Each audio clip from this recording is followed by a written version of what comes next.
coow li nga xamante ne moom la ñuy wax ne moo am ca biir ONAS est-ce que ñu ngi ci dikkaat. coow loolu dama ci bëggul sax sori parce que benn mooy justice a ngi ciy def liggéey te commencé na sax ay audition ONAS scandale amu fa Azer bi ñuy tudd fan yi scandale amu fa dañu nekk ak opposition boo xam ne amul leneen loolu la bëgg jël muy thème de campagne li fa am ci ñaar yooyu jubbanti la ministre de l'hydraulique et de l'assainissement am ay structures sous sa tutelle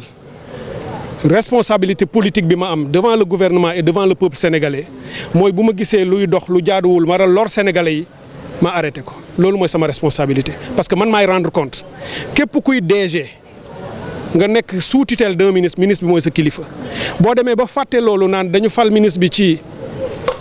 décret fal ma ci décret donc lu ma neex laay def mooy xamuloo nu état di doxee bi loolu amee ma rectifier mooy jubbanti président de la république bi nga xam ne moom mooy nommé mooy limogé moom mi nommé moo limogé foofu débat amu fa may bëgg a wax rek loolu moo tax ma wax ko fii parce que ñii ñooy sama famille politique parce que damay bañ ñu dem ci terrain bàyyi opposition ko amuñu dara lu ñu wax ñu nekk ci ay ONAS di kawtee ma ni leen yéen na seen xel dal man mi ngeen xam depuis 20 ans ma nekk le champion de la lutte contre la corruption dans ce pays duñ ma jàpp ci waxu xeebu waxuma sax coow lu ñàkk fayda mosu ñu ma ci dégg waxuma la ak jëf ju ñàkk fayda kon ma leen di wax ni y a jamais et il n'y aura jamais de scandale waxuma ONAS mais dans le ministère de l'hydraulique et de l'assainissement tant que man maay ministre de l'hydraulique et de l'assainissement kenn du ko fa dégg may profiter di wax ni opposition bi bëgg a jël loolu comme un os à ronger yax rek bu ñuy seeñu foofu ak Azer nañu wuti leneen nañu ñëw débat ci fi ñu bëgg a jóbu réew mi la croissance bi ñu bëgg a def la transformation de l'agriculture l'autosuffisance la souveraineté alimentaire les autoroutes de l'eau l'emploi lépp li nga xam ne mu ngi ci projet bi ak référentiel bi nañu ñëw ci des débats de fond ñeneen ñi nga xam ne ñoo yoroon réew mi ñoom te seen tête de liste tey mu bëgg a def campagne réseaux sociaux ndax ñemewul ñëw ci réew mi ndax njombe yu mu fi bàyyi ñooñu ma leen di wax ni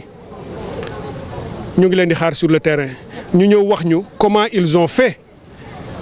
ba maquiller les chiffres de l'endettement du pays ba nax sénégalais yi nax la communauté internationale falsifier économie bi ba bu Sénégal bu ñu foogee ni développé na ñuy wax fu ne émergence tey ñu bàyyi fi lu njombe bu toll ni bi ñu fi bàyyi loolu la ñu bëgg ñoom ñu ñëw wax ñu ko kon may bëgg a dalal xelu sénégalais yëpp du ñu dégg scandale ci suñu gouvernement bi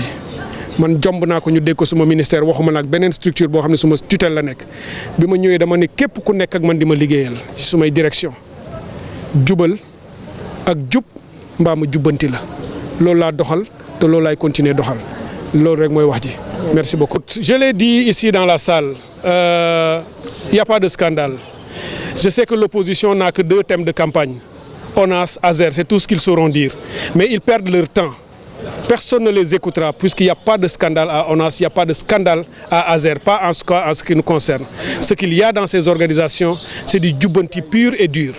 nous sommes venus. Nous avons trouvé des choses qui sont irrégulières et il fallait les rectifier et c'est ce qui a été fait. Tout le reste est entre les mains de la justice. Je laisserai la justice faire son travail. Après, il y a des politiciens qui parlent. Évidemment, il faut qu'ils parlent de quelque chose, mais nous les attendons sur des sujets réels. Ce qui est important pour nous, c'est d'aller à cette élection, d'avoir une grande victoire et ne pas être là à spéculer sur des choses totalement inutiles. Et de toute manière, on ne pourra jamais prendre à défaut un membre d'Avenir. Je ne parle même pas de moi, mais n'importe lequel des membres d'Avenir, nos valeurs sont suffisamment fortes et on le sait depuis plus de 20 ans. Nous sommes dans cet espace politique. Nous n'avons jamais été pris à défaut et aujourd'hui, nous sommes parmi ceux qui montrent l'exemple en termes de